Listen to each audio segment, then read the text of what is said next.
এখন মালা বদল।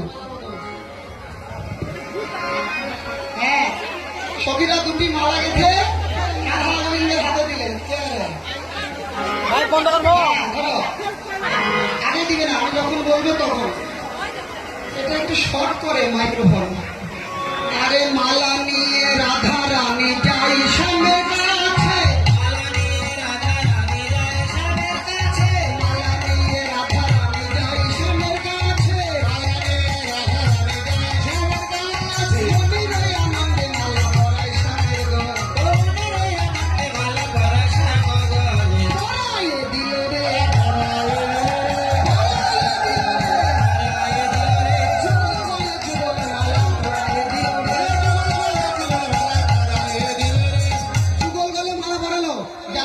তুলসীর মালা পরেন, এক পেঁচ করবেন না, দুই পেঁচ করে করতে হয়।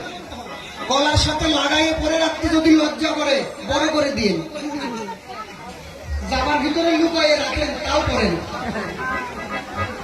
আগে লজ্জা ভাঙুন, বড় করেই পরে শরমটাকে আগে ভাঙান, কিন্তু তাও পরেন।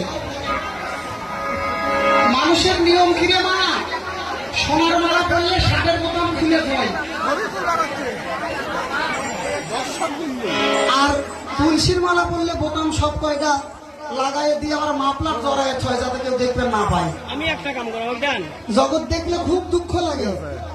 দেখা দেখি এই বছর দেখা দেখি বাড়ির পূজা করলো সব গ্রামে গ্রামে, আবার কয় তাই করলো না? ওটা তো দেখা দেখি পূজা করা। অমুক গাঁয়ের লোকেরা করলো, অমুক পাড়ার লোকেরা করলে আমরাও করি। দুঃখ একটাই, দেখা দেখি বাড়ির পূজা করার লোক আছে, কিন্তু দেখা দেখি গৌর গোবিন্দের সেবা করার লোক দেখলাম না। এই দুঃখ বুকের মধ্যে থেকে গেল। দেখা দেখি বাড়ির পূজার কি আনন্দ, কিন্তু দেখা দেখি কারোর গোবিন্দ সেবা করতে দেখলাম না, দেখা দেখি কারোর হরিনাম করতে দেখলাম না। এটাই দুঃখ, খুব দুঃখ থেকে গেল অন্তরের মধ্যে। হ্যাঁ, দেখা দেখি করেন, এমন কাজ করেন যেটাতে মঙ্গল হবে, সেই কাজটা করেন।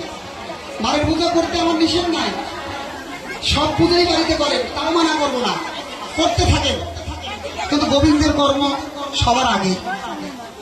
যেটা মূল, সেই মূল জায়গাতে আপনি আগে থাকুন, তারপরে আপনি অন্য জায়গায় যান।